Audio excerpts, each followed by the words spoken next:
10 weeks ago, we took possession of this 200-year-old 4-acre homestead in the foothills of the Italian Alps. Together as a family, we are restoring this property and making it our home. So far, we have built garden beds, a new gate, hand-laid stone stairs, tried creative ways to move logs around the property, and even made an outdoor kitchen out of an old fence. One of our favorite things about this property, though, has been our donkey Stella, whom we fell in love with when we first saw the property, so much so that we asked to keep her as our own. But yesterday, something unexpected happened. So we had a pretty serious incident yesterday with Stella. So when we first bought the property, and we were very careful with Stella, we wanted to make sure that she was going to be gentle around the kids, gentle with us. And then every day we spent with her, we trusted her more and more.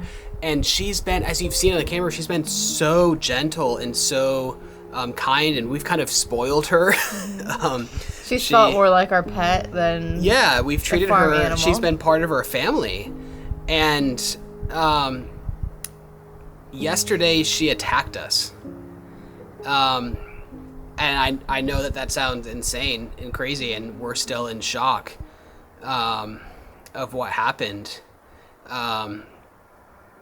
The girls wanted to go exploring some of the terraces, so we were walking in one of the terraces that she was in, and we visited her. We fed her a carrot. We were loving on her, petting her, and we hung out with her for maybe 10 minutes. And then we started to walk away, and we continued to explore for a few more minutes, and then out of nowhere, I heard galloping behind me, and which she never runs, so I turned around, and Chloe was behind me, and she was galloping straight for Chloe, and a full-out gallop, and at the last minute put her head down to what seemed obvious to me to headbutt Chloe and push her off the edge of the terrace to what would have been a 5-meter, 15-foot drop-off. And miraculously, at the last second, Chloe calmly puts her hands up and says, "Whoa, Stella," which blew my mind. Chloe... We call her the animal whisperer. Yeah. Oh, you're crying. I'm sorry. It's okay. It's just a lot. It's just a lot. Even with a large animal full-on chasing her down, she calmly put up her hands and said, "Whoa, Stella." She then stopped. The last second, she kind of halted to a stop. But she was still, you could tell, very angry, was snorting and pouncing at her. Mm-hmm. She was kind of pouncing at her and snorting. And that gave me time to step in between her, and I immediately told the girls to leave the terrace, calmly, but quickly walk away, because we wanted to keep Stella calm. And then I was there to kind of put my body in between Stella and the kids. And I was calming her, and "It's okay, Stella, calm down.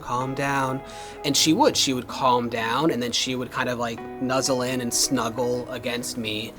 And then she would go from that calm nature to spinning around and kicking at me.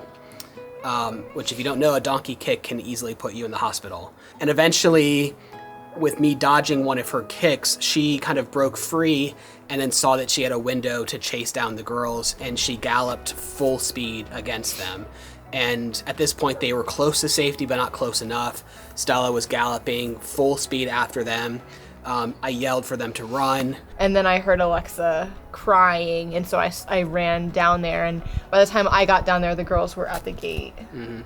So thankfully, they were able to run and barely get to safety before Stella could get to them. Stella then turned around and galloped full speed against me. I pulled out my phone at this point, now that I knew the kids were safe, because I wanted to show a veterinarian what in the world is going on. To try to diagnose is there something more serious going on? Yeah, what's going on? Stella, calm down. Shh, calm down. So then she repeatedly was charging against me, and I would do my best to calm her down. Calm down. Stella, no. Calm.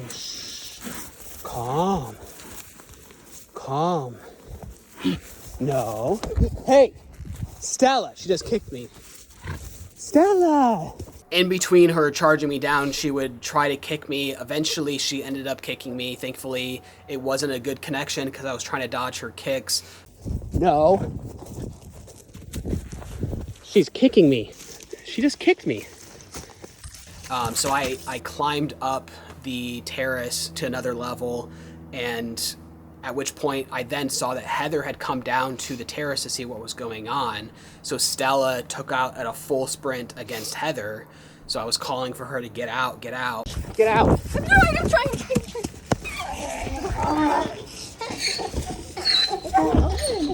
Oh, she kicked me. Are you okay? Yeah. Stella, it's okay. What's going on? And we got out, and she came right up to the gate and was snorting at us, would you say? It almost felt like she was trying to protect stand by the gate to protect so we didn't come back in. She was being extremely territorial. Something snapped in her. It's okay, buddy. That was very scary. I don't know. I couldn't sleep last night because I kept replaying the image of her charging full speed against Chloe, and like if she had followed through, there's no way Chloe would have survived. It was such a long fall. We've treated her like a baby. Even when we had to leave, we made sure she was watched after very carefully. We feed her so well. We take care of her so well. Like, she is spoiled. Like, I think someone gave us the feedback that we've treated her too well, and maybe that was the cause. Yeah. Maybe she was trying to, I don't know, assert dominance over us, or I don't know. It could be. I mean, she's an animal. Like, we recognize that she's not, a puppy dog. Like, she's a farm animal. She's a big animal. Yet she's become part of our family. She has become part of our family, and so that's where it's so tricky to know what to do and how to handle the situation in the fact that we want our girls to be able to explore the land and to be safe and help take care of any animals that we have. And she's completely broken my trust. There's no, I don't see there's any way that I could ever trust our kids inside the fence with her ever again. Yeah, I don't think so. Which is really sad, and it makes me really, really sad. In the end, we have no answers at this point. For now, we're just gonna process it. We have to think what in the world just happened and process, and but we do need to get to work. So.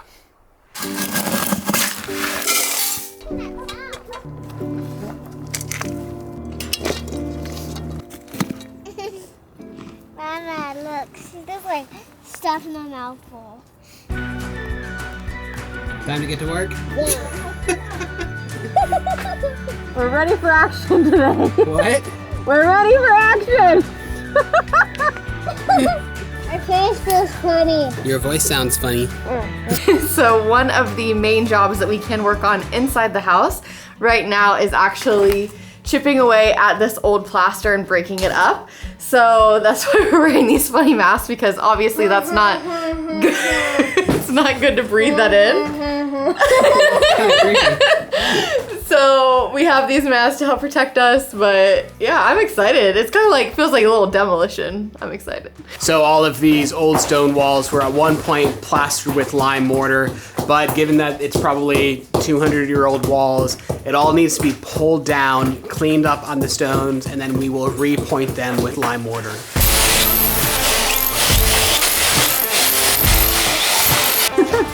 Are we having fun? Woo! Are you having fun? Yeah. Yeah. Okay, you got it? You got the whole thing?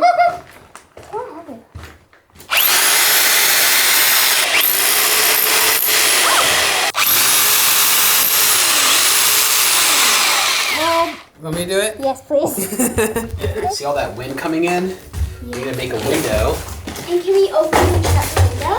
No, I think for the winter we'll just make it so that it stays closed the whole time. Okay. But we'll use some plastic so that we can still look out and see the view. Okay, plastic, wait. 1, 2, So the girls and me have worked on making up some makeshift windows. We've made some windows out of this corrugated plastic here, which is working perfectly to keep the cold air out, and it's surprising how much warmer the house ends up being. We've also added some lights throughout the house because as it gets colder, we need to start moving inside so that we can keep working and not get too cold.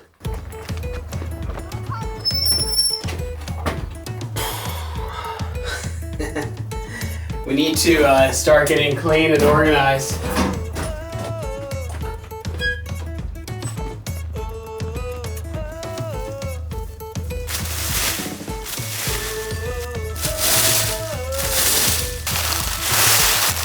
This is a lot of leaves. I think we've never had so much land before. We've had some land with trees before, but oh man, this is gonna be a lot of work breaking up all of these leaves today.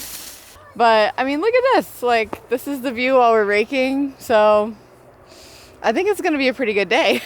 What are you guys up to? I'm carving a stick.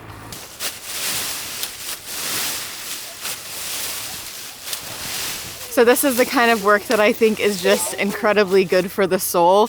Being outside, working on a project that doesn't take too long to see results. I love that. I love being able to just rake up the leaves, you make a big pile, and it happens quickly so you can feel like, yes, I'm accomplishing something today.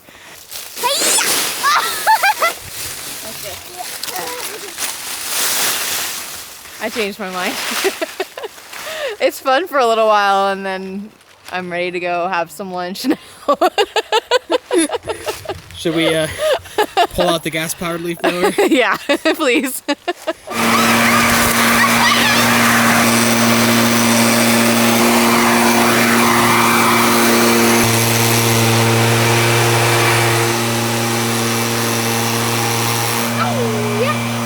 She's a warrior princess.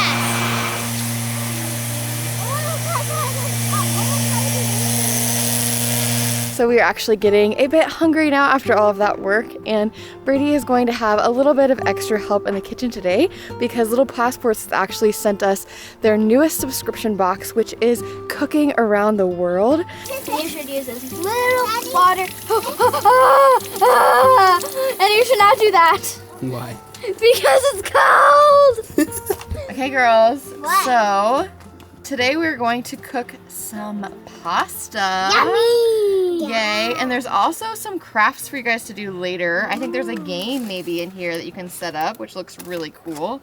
And we even got your own little cooking tongs that you can use. For the pasta. Yay. I don't know what tongue is. So cooking is typically my department, and that's because I enjoy it. I enjoy the creative process, kind of bringing a meal together. I would like to pass that love of cooking on, but admittedly I'm pretty terrible at involving the children because there's a lot to make sure it's being done properly. I love cooking. Yeah, I know.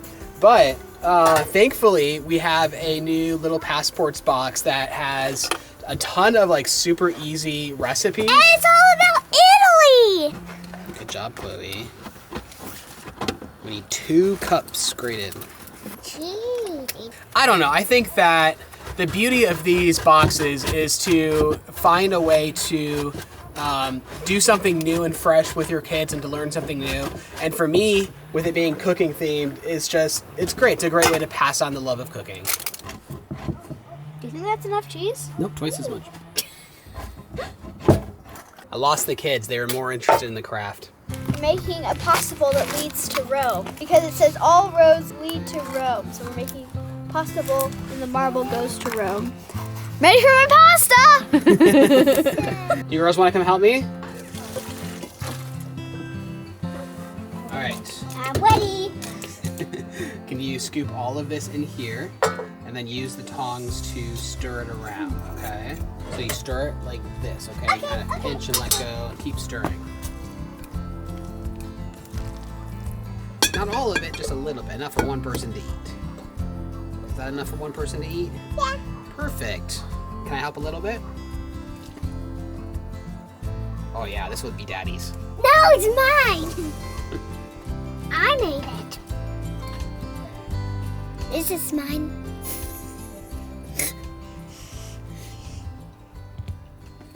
Hey, that was mine. Oh, that's good, girls. Yum. So we are just going to finish up our craft and our dinner, but if you guys want to try out this box for yourselves, you can use our coupon code RaisingVoyagers30 to get 30% off site-wide.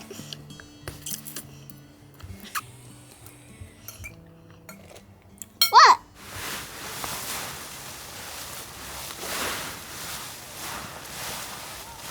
So I think the plan is to take all of our leaves and to start piling them up for a garden next spring. I think I want to do a no-dig garden.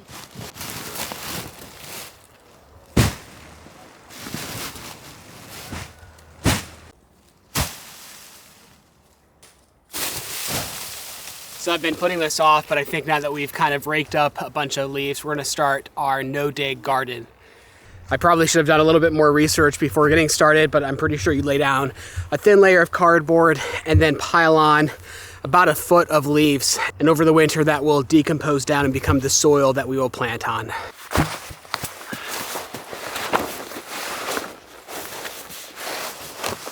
So I'm thinking two rows of the cardboard that you can walk on this side and then obviously walk on the lower path as well. But then how long do you think? I mean, I have no idea because we don't even know what we're gonna plant. Unless you have ideas already. I mean, I want to use a good portion of it. I mean, that would be like double that. I feel like would be probably enough for our first go around. Since we don't know what we're doing.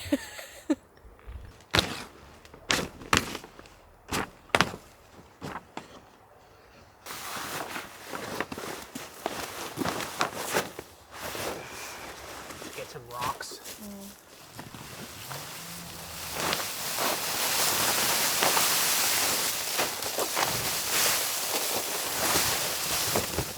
So to explain what we're doing, we're trying to follow a practice called no dig, which is where you can plant without digging. So to avoid tilling up the earth in springtime, what we're doing is we're laying down that cardboard and then putting a full foot of leaves to decompose over the winter. Not only should this make for really good dirt to plant in the spring, but the leftover leaves that haven't fully decomposed will act as a weed barrier. So we won't, in theory, won't have to weed as much, and it will just make the gardening experience more enjoyable. At least that's a theory. We haven't done it before.